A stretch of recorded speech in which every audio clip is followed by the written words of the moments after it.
एक बार फिर mindful wellness podcast में आप सभी का स्वागत है, जो मोहन योगा स्कूल द्वारा संचालित है।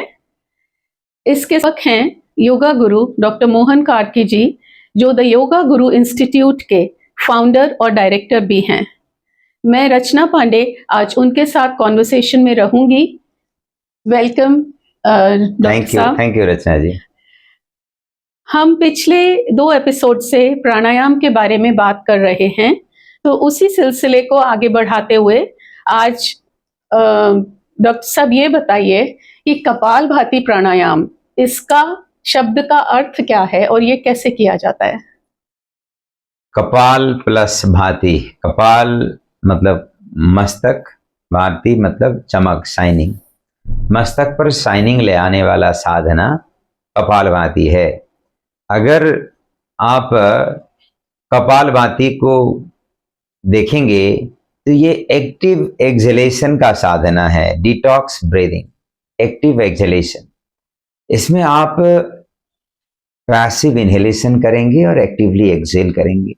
हर एक्सहेलेशन के साथ बॉडी के अंदर एक तरह से सिंक्रोनाइजेशन स्थापित करते हुए पेट को अंदर खींचेंगे। इनहेलेशन पैसिव होगा और एक्सहेलेशन एक्टिव रहेगा। और इस अभ्यास को जब आप लगातार करते हो, एक तो पंपिंग इफेक्ट के साथ पेट पर कंट्रैक्शन आते समय पेट के सभी नस नाड़ियों में, मांसपेशियों में टाइटनेस, टोनिंग, ट्रिमिंग और स्ट्रेंथनिंग इफेक्ट्स आएगा। दूसरी ओर कंटिन्यूअस एक्टिव एक्सहेलेशन के समय में लंग्स पर जो कंट्रैक्शन इफेक्ट पैदा होता है, इंटरकोस्टल मसल्स और डायफ्रामेटिक मसल्स का सिंक्रोनाइजेशन जब डेवलप होता है, इससे ब्लड का प्यूरिफिकेशन, लंग का प्यूरिफिकेशन और लंग का स्ट्रेंथनिंग इफेक्ट भी साथ में आएगा, जो समय के साथ पूरे शरीर के टॉक्सिन को डिटॉक्स करने के लिए सहायक होगा। कंप्लीट डिटॉक्सिफिकेशन को यह सुनिश्चित करेगा। Over the period of time blood chemistry improve करने के साथ, ब्लड क्वालिटी को इंप्रूव करने के साथ, ओवरऑल मेटाबॉलिक एक्टिविटी को बेहतर करते हुए डाइजेशन, एब्जॉर्प्शन, एसिमिलेशन को भी बेहतर करने वाला, लगभग सभी प्रकार के शारीरिक, मानसिक और भावनात्मक बीमारियों को दूर करने के लिए सक्षम बहुत ही सहज और सरल प्राण साधना, योग साधना के रूप में हम कपालभाति को लेते हैं। इसको कई जगह योगिक क्रिया के रूप में रखा गया, कई जगह इसको प्राणायाम के रूप में भी संबोधन करते हैं। ऐसे प्राणायाम की परिभाषा को भी देखें तो तस्मिन् सति श्वास प्रश्वासयोर गति विच्छेद प्राणायाम, जो सामान्य श्वास प्रश्वास का गति है, इसको विच्छेद किया तो ये प्राणायाम है। इस सेंस में कपालभाति प्राणायाम बोलने से भी कोई प्रॉब्लम नहीं है। अदरवाइज कई शास्त्रों में इसको डिटॉक्स क्रिया के रूप में भी दिया गया। इनमें आप साधक को पढ़ने की जरूरत नहीं है, बस आप तो इस अभ्यास को निरंतर करते जाइए और लाभ प्राप्त करिए। जी, तो कपालभाति, भस्त्रिका और बाह्य, ये तीनों प्राणायाम, फिर कुछ लोग लेकर इनके नाम को थोड़ा कंफ्यूजन हो जाता है कि किस तरह किए जाएं और कौन सा प्राणायाम किस नाम से जाना जाता है। तो थोड़ा सा आप डिफरेंस बताएंगे तीनों का?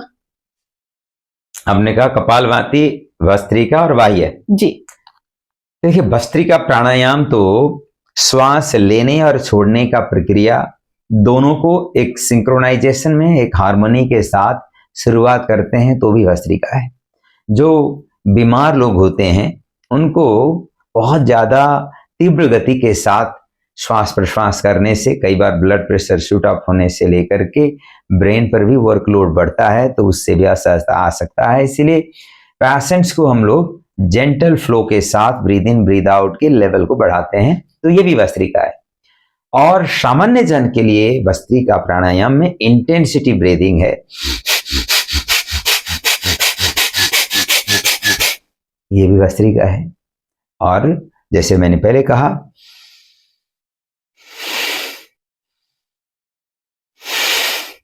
ऐसे दीर्घ श्वास, दीर्घ और सूक्ष्म श्वास का एक गति जब हम मेंटेन करते हैं, ये भी भस्त्रिका है। सामान्य गति, मध्यम गति और तीव्र गति, तीनों तरीके से इसको किया जा सकता है। ये भस्त्रिका हो गया। और कपालभाति में आपको लेने के और फोकस नहीं करना है, पैसिव इनहेलेशन होने देंगे, बस श्वास को खाली करेंगे। जैसे श्वास खाली करते समय बाहर श्वास जैसे निकला, पेट अंदर,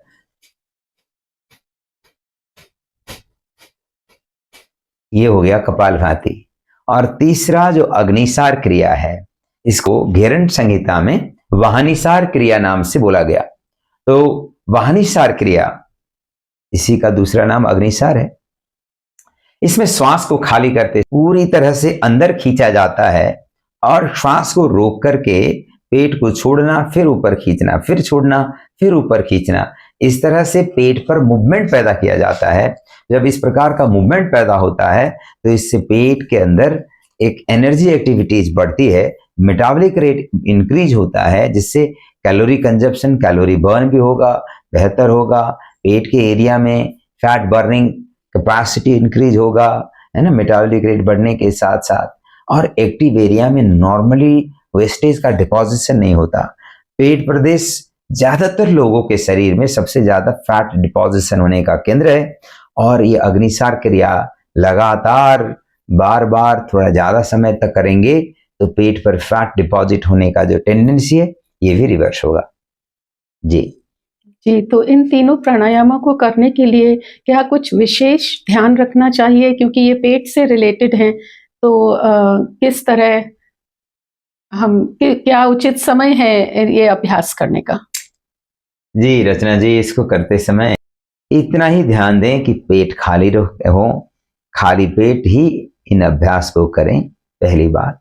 दूसरी बात, इसके अभ्यास क्रम को भी अगर हम देखते हैं तो सबसे पहले भस्त्रिका करें, थोड़ी देर भस्त्रिका के थकान को रिलीज करें, फिर कपालभाति अभ्यास करें। कपालभाति अभ्यास के बाद फिर अग्निसार या बाह्य प्राणायाम जैसे अभ्यास किया जाता है। इन तीनों अभ्यास के बाद शरीर के अंदर हीट जनरेशन बढ़ रहा होता है, मेटाबॉलिक रेट बढ़ रहा होता है। तो इसको रिलैक्स करने के लिए, रिवर्सल इफेक्ट के लिए दीर्घ श्वास का अभ्यास, सूक्ष्म श्वास का अभ्यास, अनुलोम विलोम जैसे अभ्यास को लास्ट में जरूर करें, तो ये फिर कंप्लीट होता है, तब जाकर के ये पूर्ण रूप से लाभकारी होता है। तो इन बातों को ध्यान रखते हुए खाली पेट में इन अभ्यास को करें तो ये बहुत अच्छा लाभ देगा। जी जी, और इनको करने के बाद क्या कुछ रिलैक्सेशन टेक्निक्स ऐसी होती हैं कि वो कर ली जाएं? हाँ, तो इंटेंसिटी नेचर के कोई भी योगिक आसन हो या प्राणायाम हो या व्यायाम हो, इसको करने के बाद शरीर को रिलैक्स करना जरूरी है। तो इसके लिए ऐसे तो सबसे आसान और इफेक्टिव रिलैक्सेशन शवासन रहता है। शवासन में भी चेतना को मेंटेन करने के लिए हमेशा लेट करके करना है ऐसा जरूरी नहीं है, इसको बैठ करके भी किया जा सकता है, खड़े होकर के भी किया जा सकता है, क्योंकि चेतना का विकास इसका सबसे महत्वपूर्ण पक्ष है। और सामान्य जन अगर कोई अभ्यास कर रहे हैं तो इंटेंसिटी अभ्यास के बाद अगर थकान आ जाती है तो लेट करके शवासन भी कर सकते हैं। तो इसको अभ्यास करें जिससे हमारे शरीर के अंदर पैरासिम्पैथेटिक नर्वस सिस्टम एक्टिवेट हो जाए, और ये पैरासिम्पैथेटिक नर्वस सिस्टम एक्टिवेट होते ही शरीर के अंदर हीलिंग रिपेयरेंस का काम अद्भुत ढंग से आगे बढ़ जाता है। बहुत अच्छे से आपने आज तीनों प्राणायामों में अंतर और उनसे होने वाले लाभ और क्या विशेष ध्यान रखना, सावधानियां रखनी है, ये भी बहुत अच्छी तरह आपने एक्सप्लेन किया। मैं सभी व्यूअर्स का धन्यवाद दूंगी, अपना कीमती समय निकालकर आप लोग हमारे माइंडफुल वेलनेस से जुड़ रहे हैं, और उम्मीद करती हूँ आगे इसी प्रकार जुड़े रहेंगे। और हमें आपके कमेंट्स का, आपके प्रश्नों का हमेशा इंतजार रहता है। So please subscribe and comment and leave your queries in the comment box so that we are able to address them in our next podcast. अगले पॉडकास्ट में हम फिर आगे प्राणायामों के बारे में और जानकारी लेकर उपस्थित होंगे। टिल देन, थैंक यू, नमस्ते। धन्यवाद, नमस्कार।